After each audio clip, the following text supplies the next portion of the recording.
Hallelujah. Amen. Greetings, Bazalwane, in the wonderful name of our Lord and Savior Jesus. It's always a privilege and an honor to be summoned as a church, individually and corporately, to appear before the throne of mercy of our God, who is Yahweh. Hallelujah. Where we, together as a church, we enjoy His manifest presence in our midst. We enjoy the manifest presence of Christ in our midst as He takes His rightful place as the head of the church and the King of the household of God, as well as the manifest presence of Him, the set-apart Spirit, Ruach HaKodesh, or Jehovah Tzidkenu, who, when He is come, we are enabled to partake of the realm and the culture of the Spirit of God in a language that God requires of us. Hallelujah. And that is the language of the Spirit, because God is Spirit. And therefore, whatsoever that is done in His ecclesia, whatsoever that is done by His people, it must be done in spirit and in truth.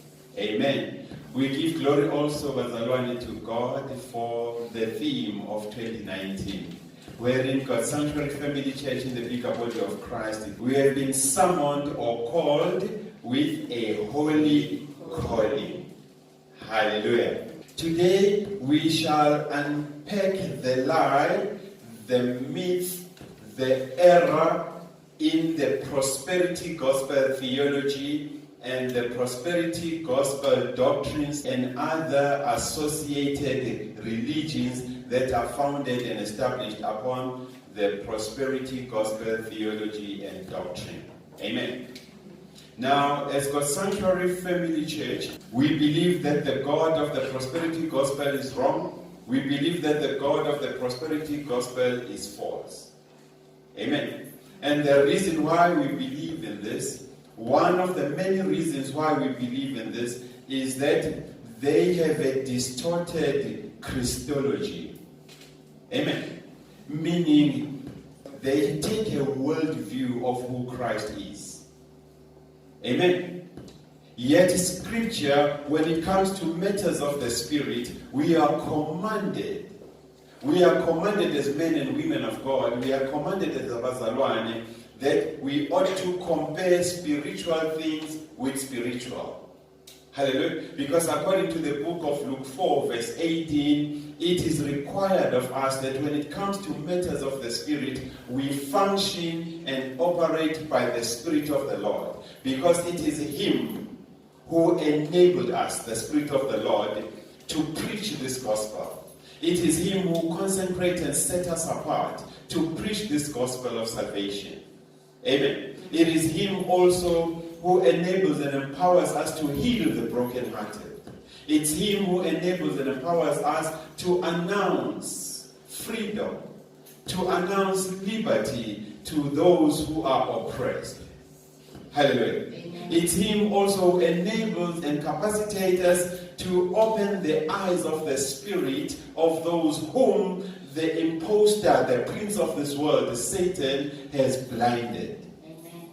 Amen. And when the mission is complete, it is Him also, the Spirit of Truth, Jehovah Tzidkenu, who enables us to declare the year of the Lord's favor upon such people as a signature to hedge them with the wall of the fire of the Spirit of the Lord, so that they become untouchable to all the wiles and the schemes of the evil one, after they have received the word, which Scripture defines as the seed. Hallelujah. After they've received the seed, no bird shall steal it, and no person shall trample over it. Hallelujah. Because they now have knowledge. And knowledge is power. Hallelujah. Amen. Now let's go into the upper room, therefore, God's Sanctuary Family Church, to unpack this distorted view of Christ, this distorted Christology. A distorted Christology is a view conceived and conceptualized in the mind of man. Hallelujah. A distorted Christology is a view which is conceived in the mind and conceptualized in the mind of man. And Scripture speaks against these tendencies in Proverbs 14:12, Proverbs 16:2, saying such a view appears, such a view seems right to man. Hallelujah. And in Proverbs 16:2, Scripture teaches us or warns us that such a view also appears good to the eye of man. But unfortunately, if you embrace it because it operates outside of the divine inspired scriptures or word of God, their ultimate is that they shall lead you to death. Hallelujah. Now, if they lead to death, surely we can establish, therefore, by scriptures that their doctrines, their teachings, and their theology, therefore, is false and it is wrong. Amen. Now, scripture, when it deals with men and women who call themselves men and women of God, but who teach a doctrine that is contrary to the doctrine of Christ Jesus, it calls them ungodly and unrighteous people who purposely suppress the truth of God in unrighteousness. Hallelujah. What does the book of Romans chapter 1 verse 18 says? For the wrath of God is revealed from heaven against all ungodliness. Hallelujah. The wrath of God is revealed against such people, which therefore gives us the authority to apply scripture to any doctrine, to any theology, to any religion that operates outside of the divine inspired word of God, and call it false or wrong without being judgmental. Hallelujah. Amen. But we are applying the scriptures as is to what is happening. Hallelujah. And therefore, God, in his divine inspired scripture, says, whomsoever purposely suppresses the truth of God in unrighteousness, that person is ungodly and unrighteous, and therefore the wrath of God is upon them. Hallelujah. Hence scripture in Romans 1:18 says, for the wrath of God is revealed from heaven against all ungodliness and unrighteousness of men. Hallelujah. Who suppress the truth in unrighteousness. Hallelujah. This is the mission of the false gospel. Amen. Of which the prosperity gospel theology is founded upon. Amen. We will explain it, Brother Right. Because the question that we ask at the sanctuary is, Bibili Iri. What does the scripture say regards the prosperity gospel? What does the scripture say regards the practitioners of the prosperity gospel theology and the prosperity gospel doctrine? Hallelujah. Amen. Now, when scripture teaches us that anyone who suppresses the truth of God in unrighteousness, the wrath of God is upon such a person, there is a reason why God is saying that. Because if you remember well, God Sanctuary Family Church, in the book of Revelations, chapter 2, the second part of verse 9, scripture says these people, when they come to the sanctuary of God, these people, when they go on missions and revivals, they project a particular nature and form. Hallelujah. They project a particular nature and form. They call themselves children of God, yet they are not children of God, but they are the synagogue of Satan. Hallelujah. Now you can see and establish why then that the wrath of God is released and unleashed upon such people. Amen. And as the machinery of God, God's Sanctuary Family Church, a people whom God has called unto himself and given the mandate of holiness, that God's Sanctuary Family Church be ye holy, for I am holy. And therefore, in the office of holiness, it is required of us that we gird the loins of our minds. Hallelujah. So, meaning we walk not by sight, but by the Spirit of God. hallelujah, we walk by the Spirit of God. And that is where our faith is established. Amen. Hallelujah. Are you understanding what's right? Faith. Amen. Our faith is established upon God. Our faith is not established upon faith. It's not faith on faith. Amen. Neither is it faith on my faith. Amen. But it is faith on God. It is established upon God, not the person of the person, Nati Twala, or the name of the church. So this is the type of enemy that we're dealing with. It's an educated enemy. An enemy that blends in with the system of God, but its intention and intent is to what? Kill, to steal, and destroy. Hallelujah. Other scriptures say to maim, to kill, and to destroy. Hallelujah. So that tells you immediately how they step into the ecclesia of God, and also how they capture the unsuspecting Christian. They step in like thieves. Hallelujah.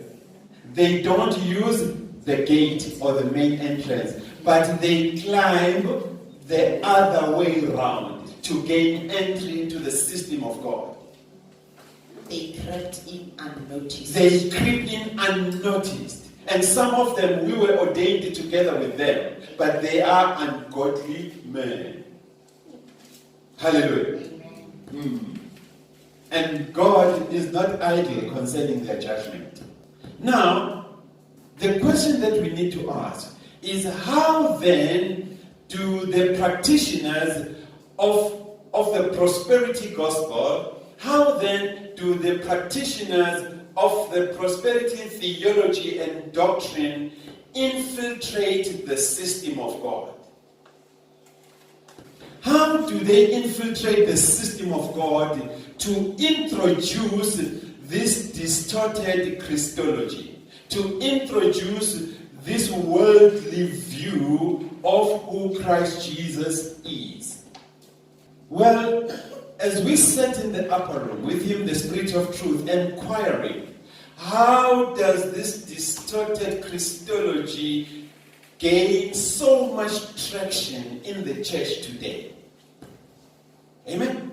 So as we sat in the upper room, Holy Spirit, Jehovah Tzidkenu, guided us into revelation and truth that what they do, these practitioners of the prosperity gospel, they appeal to your education, and they also appeal to your social upbringing. Meaning, they target those areas of your culture and social norm, of which you seek meaning in. Did you get that one? So, they appeal to your education. Now, when we speak of education, we are saying they appeal to your intellect. Amen. They appeal to your intelligence. And this church has been taught that when God gave us dominion, rulership, and the power to subdue the earth, God credited us as human beings. Amen. He credited us with intellect. He credited us with choice, and he credited us with the will.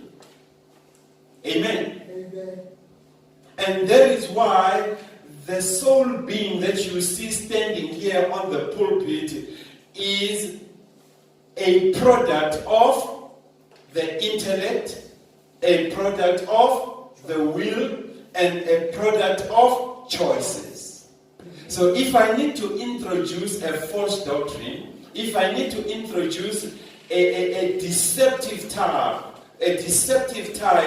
of a religion or a philosophy, I must target these three areas in the soul man. Amen.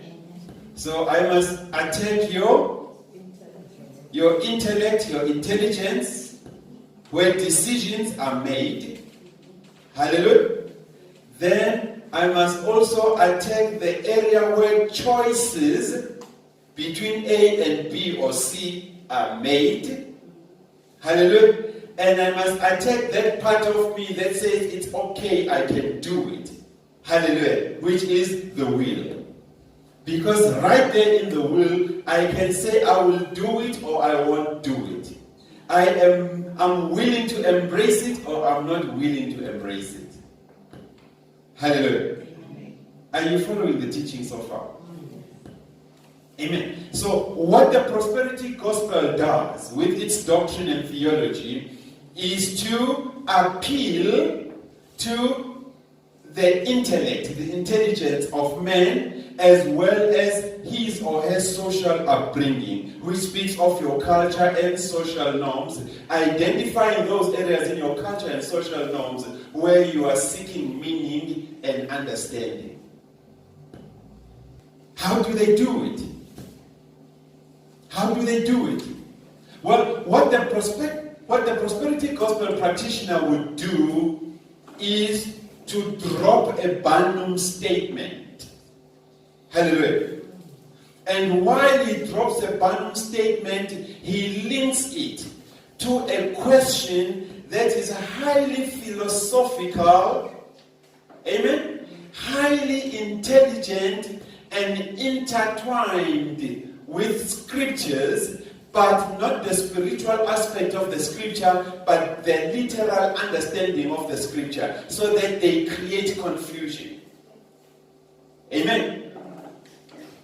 Should we repeat what we have just said? The prosperity gospel practitioner, how he infiltrates or how he appeals to your intellect and your social upbringing. What he does is, he will pose a very intelligent question, a highly philosophical question that is intertwined with scriptures. Because remember, the false gospel is amorphous.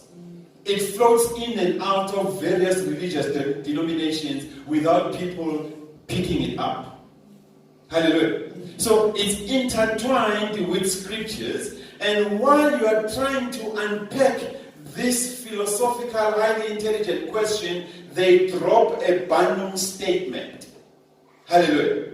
Now, when a Barnum statement is dropped, it forces you or it pushes you as a congregant against the wall, amen, making you to react or give an opinion on what has been taught to you without properly thinking about it or asking questions, amen, concerning the teaching. And at the sanctuary, the question that we ask on any teaching or discussion that we have on matters of the Spirit is Bibili Irini. What does the scripture say concerning this? Hallelujah. Litini I Bible. Amen. Please understand what we've just said, Brother Rani. Yes, it may be a little bit of a difficult teaching, but follow it nice and slow. How does the prosperity gospel practitioner infiltrate the system of God? They do it by appealing to your intellect. And the intellect is a component of the stuff that God credited or imputed to mankind to allow mankind to govern, to rule, and subdue the earth. Hallelujah. Now they appeal to the intellect. And also, over and above the intellect, they appeal to your social upbringing as a spiritual being. Amen. Now, they look at your culture and social norms. And they identify areas in your culture and social norms, which you as a person are seeking answers and further understanding in. Hallelujah. So they step into that space and they will promise you answers. Now, how do they appeal to you? they will pose in a teaching in a church, be it on TV or open air crusades or even in the church itself. Amen? They will pose a question. We've got to repeat this until it makes sense. They will pose a question that is highly philosophical and highly intelligent, intertwined with scriptures, but not the spiritual aspect of the understanding of scriptures, but their literal understanding of scriptures. Amen. The literal understanding of scriptures. And the Bible teaches against the literal understanding of scriptures. Amen. Because Luke 4:18 says we ought to function and operate by the Spirit of the Lord to understand the divine inspired scriptures of God. Hallelujah. Amen. So while you are still confused, trying to make sense of what has just been taught, then they drop, boom, a Barnum statement. And when they drop a Barnum statement, you automatically get pushed against the wall, because now you need to react on the spot as well as give an opinion on the spot on something that is taught on the spot right now, without giving it proper understanding, without giving it proper thinking, and without giving it proper questioning in order to understand it in full. Hallelujah. That's what a Barnum statement does. So as God's Sanctuary Family Church, we need to give you a revelation of the steps of how they walk you, of how they entice you, of how they capture you with the lie. Hallelujah. This distorted Christology. Amen. Now, the way they do it, because remember, these people are highly intelligent and they are taught. Hallelujah. Before they sell it, they sell this prosperity gospel to the church. They research it. They look at every loopholes before it gets approved. Amen. Now, the steps that they take is that they will, because I cannot preach as them now, otherwise people will be confused as what God's Sanctuary Family Church stands for. So I must explain how they do it. Hallelujah. So let's explain how they do it. What they do is, they will plant in your mind a seed of doubt. Hallelujah. That will make you question everything that you've been taught about Christ Jesus, that you've been taught about the Christian religion. Hallelujah. Let me give you an example. Let me drop a Barnum statement with you as God's Sanctuary Family Church, so that you understand how these things work. Glory to Jesus. You know what God's Sanctuary Family Church in the bigger body of Christ? You don't know. Glory be to God. You don't know what happened at the cross. Now remember, I am your pastor. Amen? And most of you have elevated me to the level of being your spiritual father and a segment in this house. And you have sat for too long under my teaching that sometimes we don't even bother to check the scriptures. To check the scriptures.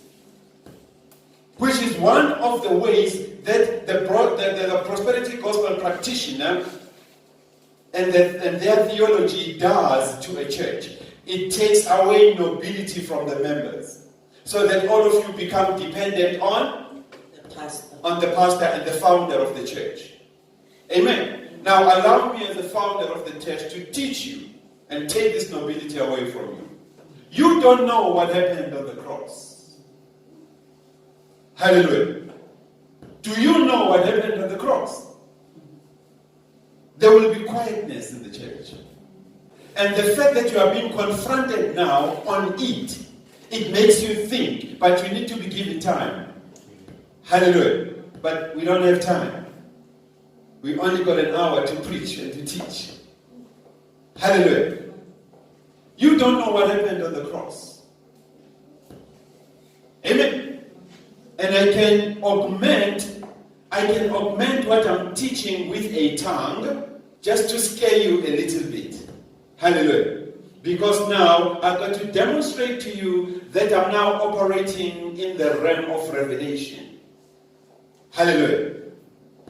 Amen. So I will spice my teaching with a tongue. After saying, you don't know what happened on the cross.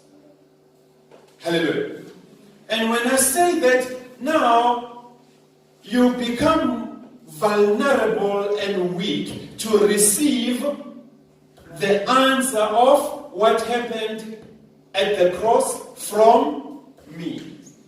Hallelujah. So already, God Sanctuary Family Church, you are fertile to know what happened on the cross. Aren't you? You are very fertile. Even, I'm sure, our friends out there, the friends of the sanctuary, you want to know what happened on the cross, over and above that which we think you know. Because you are beginning to question it. Pastor Twala is a man of God. He operates in revelation. Hallelujah. Surely there must be something that God has shown him of what happened on the cross. Now remember, the answer that I will give to you will be an answer that is highly intelligent, highly philosophical, and intertwined with Scripture, but the literal interpretation and understanding of Scripture. Amen. And also, in the process of you waiting for the answer that shall come from me, you are also becoming excited. Hallelujah. That you know what, today you will come out with a revelation from church. And you're going to share this revelation with your WhatsApp group. You will share it on Facebook, and you will share it with your friends to show your friends that the church that you belong to is a church that operates in revelation. Hallelujah. It's a church where you say things that they don't know and they don't understand. And therefore, it gives you an appearance of a Bible scholar. It gives you an appearance of a person that devotes to the Word of God. It gives you a form and a nature of a Christian, a super type of a Christian that belongs to a church that teaches revelation. Hallelujah. So already you are ready, willing, and available for anything that I'm going to say to you as a prosperity gospel practitioner. Now, as you are thinking of the answer, and as you are ready to receive the answer from me as well, let me pose a question in order to bring balance into your thinking as to what happens on the cross. Bazalwane, why do you think Moses, operating under the instruction of God, raised a serpent on the pole for people to look at it and receive their healing, rather than hanging a lamb on the pole? Because, remember, you have been taught as a church that the snake is symbolic of the devil. Hallelujah. And the lamb is symbolic of Jesus. Surely this must be bugging you as Christians. Now already I am challenging whatever that you've been taught. Amen. Are you following the teaching? Already you are being challenged. Why the serpent? Why the snake? Out of everything. Couldn't God have instructed Moses to put a dove? Amen? Couldn't God have instructed Moses to put a dove on the cross? Couldn't he have instructed Moses to put a fish? Hallelujah. And in the process, I'm messing up now your thought. Hallelujah. Because already you are beginning to question really what happened on the cross. Who was supposed to be on the cross? Now, what you must understand, because these people, they don't function and operate by the Spirit of the Lord, and therefore the language of Scripture is absent in them. They don't take into consideration the language of Scripture. Hallelujah. Now, if you go to the book of Numbers, chapter 21,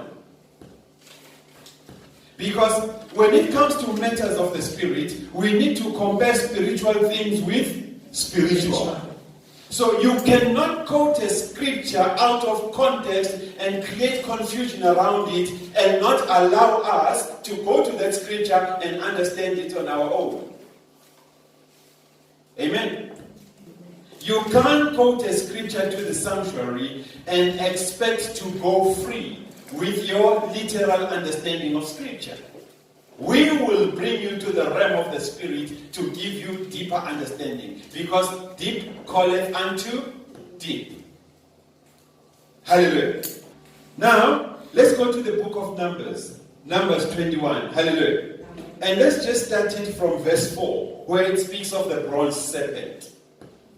Amen. To understand the language of scripture so that we give it the interpretation, the spiritual interpretation that God requires of it. Hey, what's here? Then they journeyed from Mount Hor by the way of the Red Sea. Hallelujah. This is now the Israel coming out of Egypt. Amen. This is their journey in the desert. Part of their 40-year journey in the desert. Hallelujah. And scripture says they journeyed. They journeyed from Mount Hor by the way of the Red Sea. Hallelujah. To go around the land of Edom.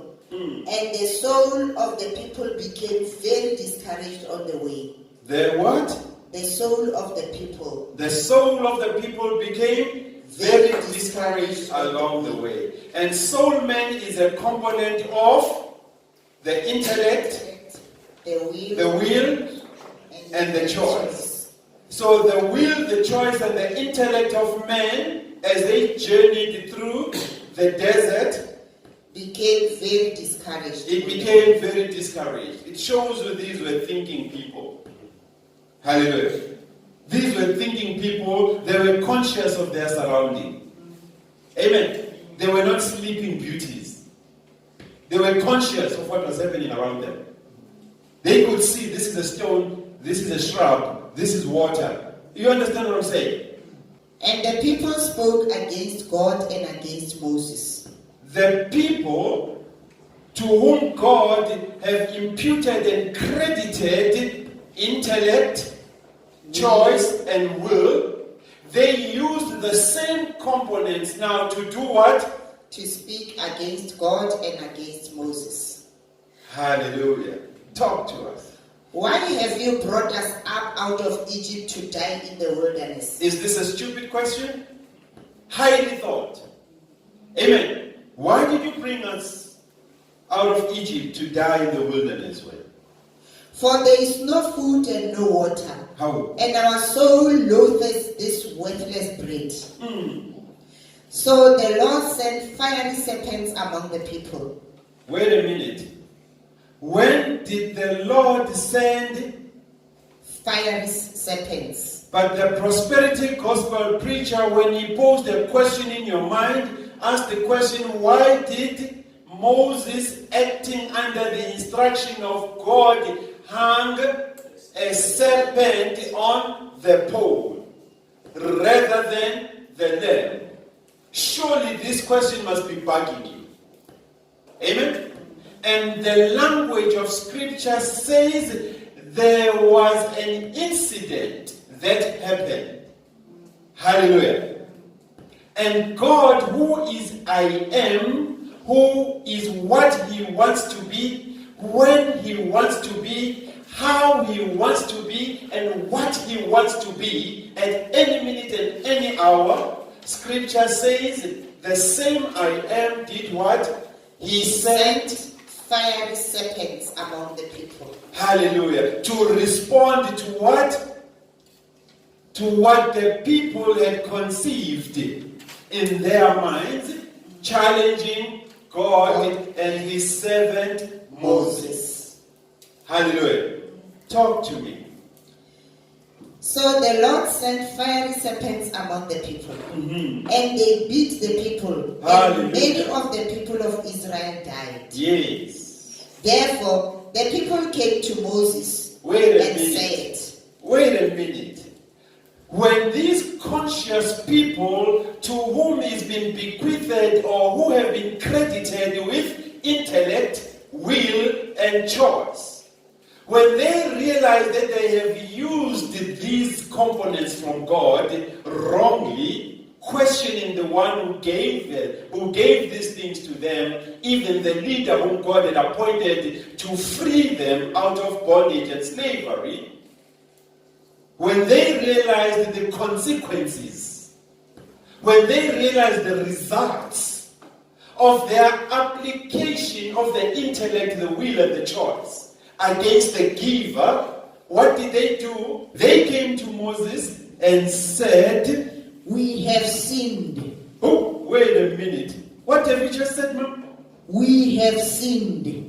When somebody acknowledges a sin, what do we call that according to the word of God? Repentance. We call it repentance. Amen. The people, using the very same ingredients, they judged themselves, and then they went back to Moses and said, "Moses, We have sinned.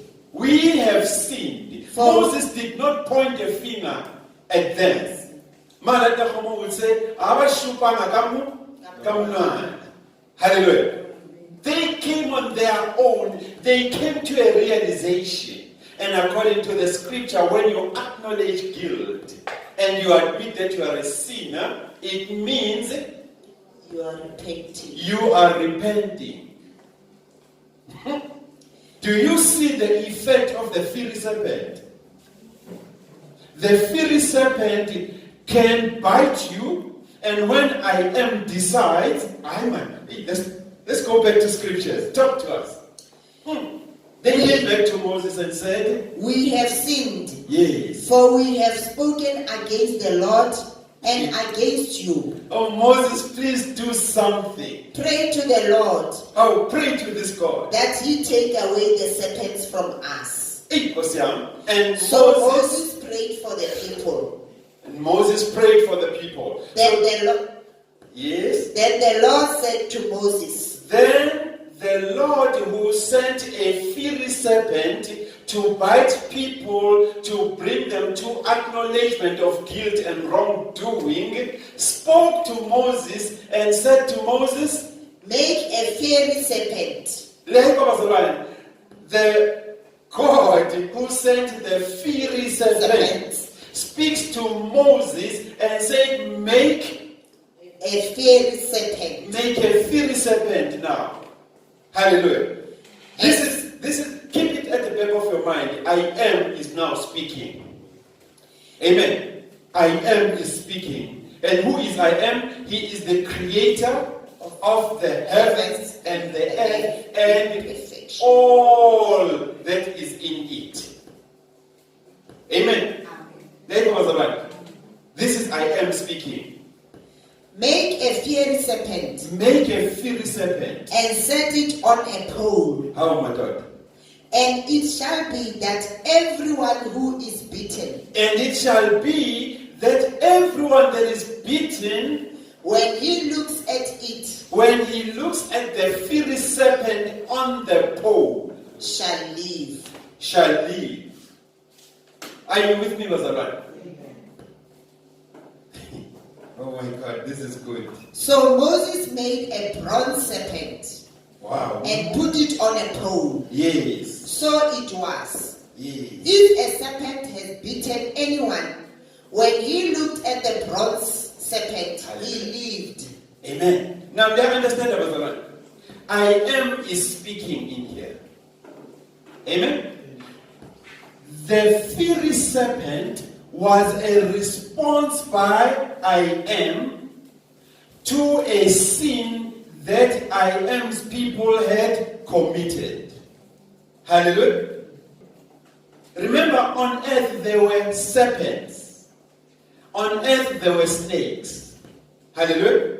And the snakes that were on earth were not fiery serpents. Because the fiery serpent was designed to address a particular act or behavior.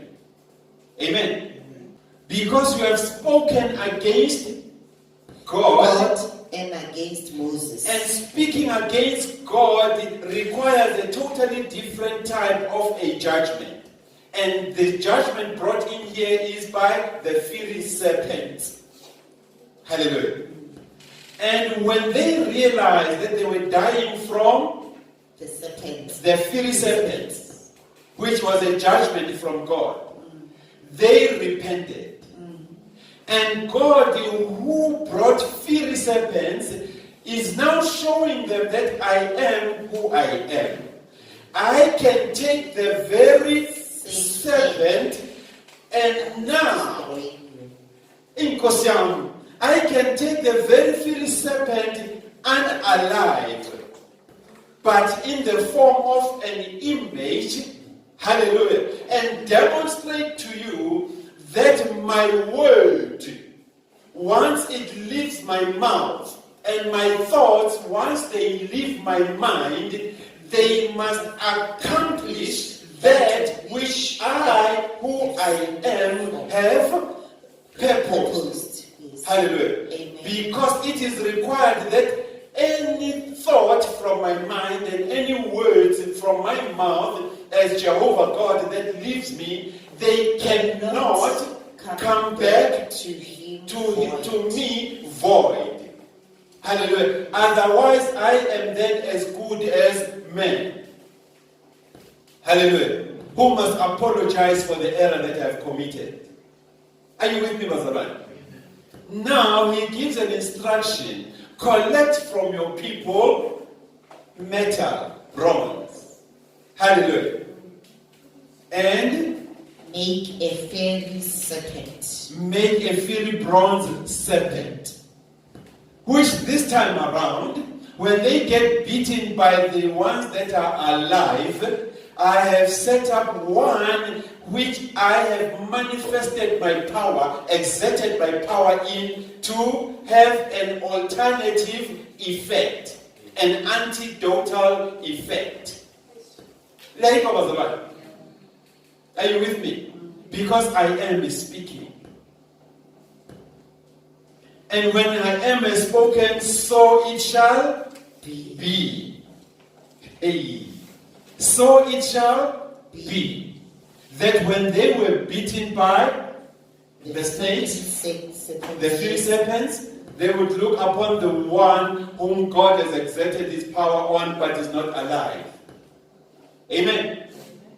Are you understanding? Now these are people with intellect, will, and choice. And they are conscious of their surrounding. And as they were journeying throughout the desert, they were experiencing different dynamics of being in the desert. And remember, they come from Egypt. And when they were in Egypt, they saw people worshipping pagan gods. Hallelujah. And in the Abrahamic era, snakes were also symbolic of love. They were symbolic of fertility. They were symbolic of evil as well. Hallelujah. And now, look at the second mistake that these people are doing. When they realized the effect of the substance of the object of I am. Are you with me?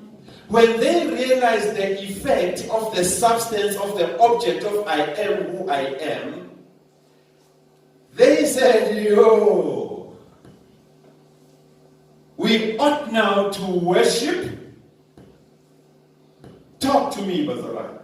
We now have to worship the bronze serpent or the bronze snake. So realizing the substance or realizing the effect of the substance of the object of I am, they shifted again their worship of I am, and they started worshipping the bronze serpent. Now, if you go to the book of 2 Kings, I believe. Amen. If you go to the book of 2 Kings, chapter 18, and you look at verse 4, you will even find out that they even gave this serpent a name. Hallelujah. And they called him Nehushtan. Hallelujah. A new God among Israel. Amen. Amen. A new God among Israel. His name is Nehushtan. Talk to me, 2 Kings. He removed the high places and broke the sacred pillars. Hallelujah. Cut down the wooden image and broke in pieces the bronze serpent Oh my that God. Moses had made. Yes. For until those days, the children of Israel burnt incense to it and called it Nehushtan. Hallelujah. Now, who is the prosperity gospel theology? Who is the prosperity gospel theology and doctrine talking to? Is it talking to people who know what happened on the cross, or is it addressing pagan religion? When it seeks to confuse you in your mind as to what happened on the cross. When they pose the question, why did Moses hang a snake on the pole rather than the lamb? So already you can see the attack here is indirect. Hallelujah. Because they are saying, if your Lamb of God was powerful, why is it that he was not hung upon the cross? So you've got to reconsider. Amen. You've got to reconsider who you ought to worship. Nehushtan is here. Hallelujah. Now, there is something subtle and hidden in this question. Because now that we've confused each other more than enough, an answer then must be given to address the question as to what happened on the cross. Hallelujah. And this is how, Bazalwane, new doctrines, new philosophies, new religions, and new theologies are introduced in the church and to people who seek knowledge of who God is and to make meaning out of life. Did you hear the statement? Yes. This is how new doctrines, new theologies, new religions are introduced in the church and to people who are seeking God, who are hungry and thirsty for God, and also who seeks to find meaning out of life. You are vulnerable, and boom, you are subjected to this type of a philosophical, highly intelligent type of a teaching. But now you are beginning to understand, hallelujah, that their question is not on giving you the answer, but it is on shaming the very God that you serve and introduce idolatry or introduce idols. Hallelujah. Just like they've introduced Father Christmas. It took them time, and they were consistent until you removed God out of the entire event and introduced a man that is wearing a red jumper suit, hallelujah, riding on deers that are flying sky high. Amen? A man who is able to get into your house through a chimney and drop gifts for children. Hallelujah. A man who is able in the spirit to know if your child is behaving and is not behaving. Do you see the attributes of Father Christmas vis-a-vis God? Are you seeing it? But it is nicely intertwined and hidden. Amen. Now, while you are weak and vulnerable, then they will introduce new doctrines. And the doctrines and theologies that they normally introduce to explain what happened on the cross is what they call the ransom theory of the atonement. Amen? They will introduce you to the ransom theory of the atonement. And some of you have been exposed to the ransom theory of atonement. Because it makes one sound like a Bible scholar. It makes one sound like he's operating on revelation. It makes you sound like a super Christian who devotes to the Word of God. Hallelujah. Now the question is, what is the ransom theory of the atonement? And how does it feature in the answer that the prosperity gospel practitioner is giving to address what happened on the cross? Amen. Now, the ransom theory of atonement is a teaching by the prosperity gospel practitioners and their founding theology and doctrine that the death of Christ Jesus on the cross was a ransom that God needed to pay Satan in order to settle a legal claim that Satan had against God for the sin committed by Adam. Now, if you listen to the ransom theory of the atonement, you will notice that no, man, there is more than that which meets the eye in this ransom theory.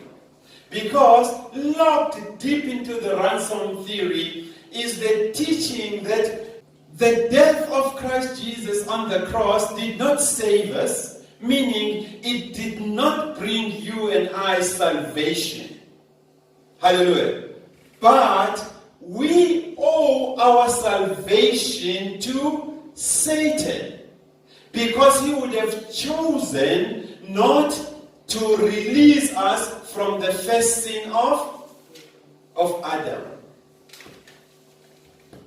Now, if you do not function and operate by the Spirit of the Lord, if you do not carry the scissors of the Spirit, you won't be able to cut the hidden lie that's locked up in the ransom theory of atonement. So if you're asking me what happened on the cross, this is where the discussion ought to start. Amen?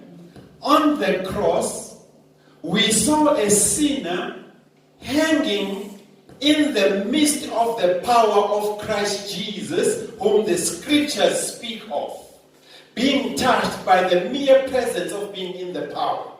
Hallelujah. For the first time, a sinner confessed and admitted guilt. Hallelujah. And he pleaded mercy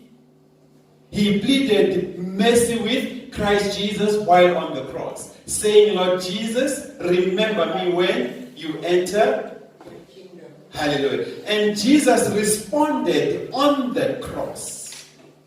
And Jesus said, assuredly I say to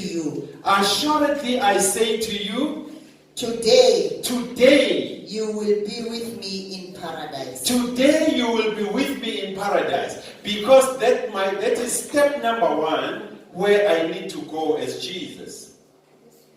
Hallelujah. People that have repented of their sins, people that have received salvation, they are in paradise. I need to go and meet with them in paradise. Amen. Hallelujah. Amen. After which time, I need to spend the 2 days in hell and Hades. Hallelujah. Because something also must happen in hell and Hades. I need to go and preach to them also that are in hell and Hades, over and above those who are in paradise. Hallelujah. Now that's the book of 1 Peter chapter 3. But just read verse 18 only. For Christ also suffered once for sins. Hallelujah. The just for the unjust. Yes. That he might bring us to God, being put to death in the flesh, but made alive by the Spirit. And 19? By whom also he went and preached to the spirits in prison. Hallelujah. Now, slowly, the question is what happened on the cross. Hallelujah. So already we have substance that we can discuss about what happened on the cross. Just by introducing 1 Peter chapter 3 and Luke 23:26, you can establish immediately that there is something strange about the teaching of the prosperity gospel as to what happened on the cross. Amen. Which therefore tells you that the Christ that they are introducing to you is a false Christ, is a wrong Christ. And if it is a false Christ, then their God as well is wrong. And if their God is wrong, even therefore their faith is wrong. Because it is premised upon a wrong God. Hallelujah. Let's go to the book of John, chapter 19. We will move quickly now because we know what's happening. Let's take it from verse 17 up to verse 18. What happened on the cross? Now we are giving the real answer, not the answer that is proposed in the ransom theory of the atonement. Because the question we are answering here is Bibili Iri. Talk to me. He bearing his cross. Who are we talking about here? Christ Jesus. Hallelujah. So Christ Jesus, bearing his cross, went out to a place called the place of a skull, yes. which is called in Hebrew Golgotha. Hallelujah. And what happened in Golgotha? Where they crucified him, yes, and two others with him, yes, one on either side, yes, and Jesus in the center. Hallelujah. Now, if we take it to verse 23, then the soldiers, when they had crucified Jesus, hallelujah, took his garments and made 4 parts. Jesus was already now on the cross. The soldiers did what?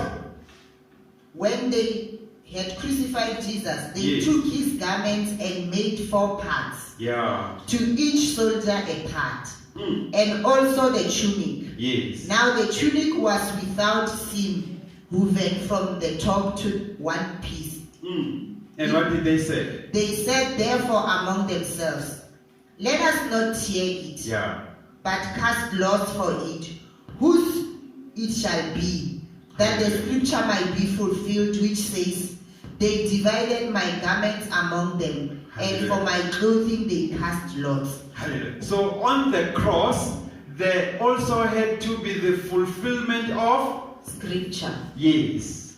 There had to be fulfillment of the scriptures and the prophetic. Hallelujah. Amen. Now let's see how it was fulfilled on the cross in verse 28.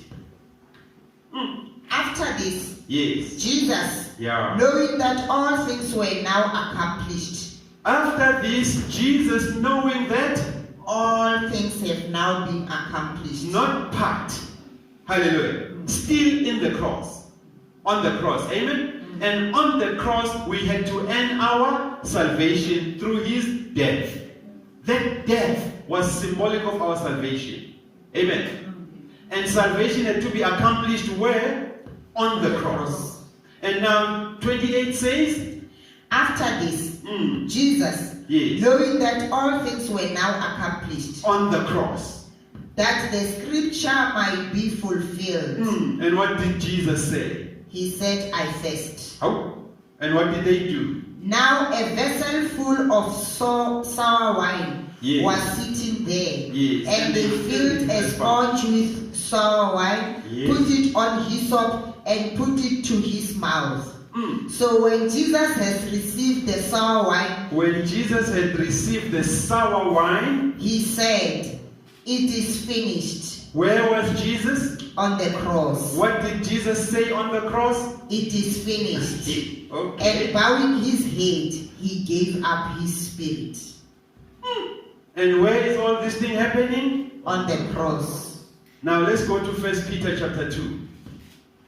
If they are saying Jesus Christ took the sin nature of Satan into his spirit to enable him to go to hell, to put up a mortal fight with the devil in order to agree to the ransom that God had to pay to the devil to settle the legal claim that the devil had on God for the first sin committed by Adam. Let's find out what's happening in 1 Peter chapter 2.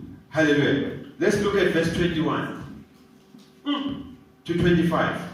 For to this you were called, because Christ also suffered for us. Hallelujah. Leaving us an example, yes, that you should follow his steps. Who committed no sin, hallelujah, nor was deceit found in his mouth. So pre the cross, scripture says Christ had committed no sin, which nullifies the school of thought of the prosperity gospel practitioners and their founding theology that Christ was a man capable of sinning and committing error. Amen. And scripture teaches us here that pre the cross, Christ had committed no sin. And what else was not found in Jesus? deceit. Deceit was not found in his mouth. Talk to us.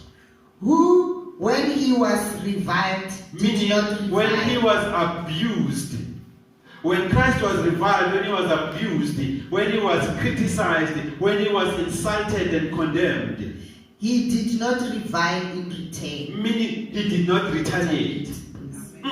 When he suffered, Yes. he did not threaten. Like on the cross, he was capable of doing it because he could have called the army host of the heavens, but he didn't because the mandate was set. But committed himself to him who judges righteously, Hallelujah. who himself bore our sins in his own body on the tree, On the that cross. we, Hallelujah. He bore our sins. on the cross, He did not have to go to hell to bear our sins. no, Okay. that we, Yes. having died to sins, might live for righteousness, by whose stripes we were healed. Hallelujah. And 25? For you were like sheep going astray, but have now returned to the shepherd and overseer of your souls. Hallelujah. Still, we are not finding it anywhere where it says Christ Jesus took the nature of Satan in order for us to earn our salvation. Neither did he take unto himself the spirit of Satan in order to give us salvation. Nowhere does it also say that we owe our salvation to Satan. Amen. Wow. Now, how about generational curses and hereditary diseases? Where do they feature in the cross? What happened on the cross regarding generational curses? What happened on the cross regards hereditary diseases? What happened on the cross regards poverty, lack, and sicknesses, etc. Amen. Now let's go to the book of Colossians. Yes. Let's go to the book of Colossians chapter 2. And we'll take it from verse 11 to 15. Amen. In him you were also circumcised with the circumcision made without hands. Hallelujah. In Christ Jesus, we were circumcised with the circumcision made without hands. Not while he was in hell. Okay. By putting off the body of the sins of the flesh by the circumcision of Christ. Yes. Buried with him in baptism, Hallelujah. in which you also were raised with him through faith in the working of God, who raised him from the dead. Hallelujah. And you, Yes. being dead in your trespasses In our sins, and the uncircumcision of your flesh, our fleshly nature. he has made alive together with him, Yes. having forgiven you all trespasses. Christ has made alive together with himself, having forgiven all of us our trespasses. And what else did he do? Having wiped out the handwriting of requirements that was against us. Hallelujah. Now we're talking hereditary stuff in here, generational stuff. Hallelujah. Which was contrary to us. Yes, and what happened on the cross? And he has taken it out of the way, Hallelujah. having nailed it to the cross. Glory to Jesus. Having nailed it on the cross, and as if that was not enough, what else did Christ do on the cross? He disarmed principalities and powers. He disarmed principalities and powers on the cross. He made them a public spectacle of Oh my them, God, triumphing over them. triumphing over them in the cross. Oh my God. They understand that was the Lord. And verse 20 says, Therefore, if you died with Christ from the basic principles of the world, does this include both sinners or thieves that were on the cross with Jesus? Did both of them die with Christ? no, it's only one. Yes. Only one died in Christ. Amen. Therefore, if you died with Christ from the Hallelujah. basic principles of the world, Hallelujah. why, as though living in the world, do you subject yourself to regulations? The regulation of men with their own philosophies and theologies and doctrines And what do these theologies and doctrines and regulations of men say? They say do not touch, Do not do not touch, taste, do do not not taste. handle, How? And which all concern things which perish with the using, all these things, they perish with the using. They are according to philosophy the of men. commandments and doctrines of men. Hallelujah. And 23. These things indeed have an appearance of wisdom in Very self-imposed true. religion. Very true. The prosperity gospel, the doctrine and the theology of the false gospel has got an appearance of Of wisdom in self-imposed religion, Yes. in false humility, Yes. and the neglect of the body, But- are of no value against the indulgence of the flesh. Hallelujah. They can never set you free. Never. Never. Hallelujah. Let's go to the book of Ephesians chapter 1 and we'll take it from verse 3 to 4 to conclude. Amen. Blessed be the God and the Father of our Lord Jesus Christ, Hallelujah. who has blessed us with every spiritual blessing in the heavenly places in Christ. My God. Just as He Wait a chose minute. Where are we placed? In the heavenly in the places, heavenly places in Christ. not in any of a sinner or any of the prophets that was hung on the cross. No, in Christ. Oh, okay. Just as He chose us in Him before the foundations of the world. No sinner mentioned in there that was crucified with Christ, neither is any prophet of old included in here. Okay. That we should be holy and without blame before Him in love. Wow. Now let's go to verse 7. In Him we have redemption through His blood. In Christ Jesus we have redemption. Through His blood. Hallelujah. The forgiveness of sins. Yes. According to the riches of His grace. Hallelujah. Oh my God. But you can read this further at home. You can take it all the way to verse 14. Amen. Because it tells you what happened where? On the cross. Hallelujah. So the choice and the decision, therefore, was rest with you and I. Whether to follow the God of the prosperity gospel practitioners and their theology, whether to accept their theory of the atonement and their distorted Christology, or like Joshua, in Joshua 24 verse 15, you will decide here and today whether you will serve the God that these people are bringing, the false gospel, or you will say, as for me and my house, we will serve the Lord. Amen. So the decision and the choice rest with you. But from our side as the sanctuary, we have shown you that indeed their Christology is distorted, their theories, their ransom theory of atonement is distorted, and therefore their entire theology and doctrine is false. It is a strange doctrine. Amen. Stay sealed always in the Holy Spirit of promise until we meet again. Amen.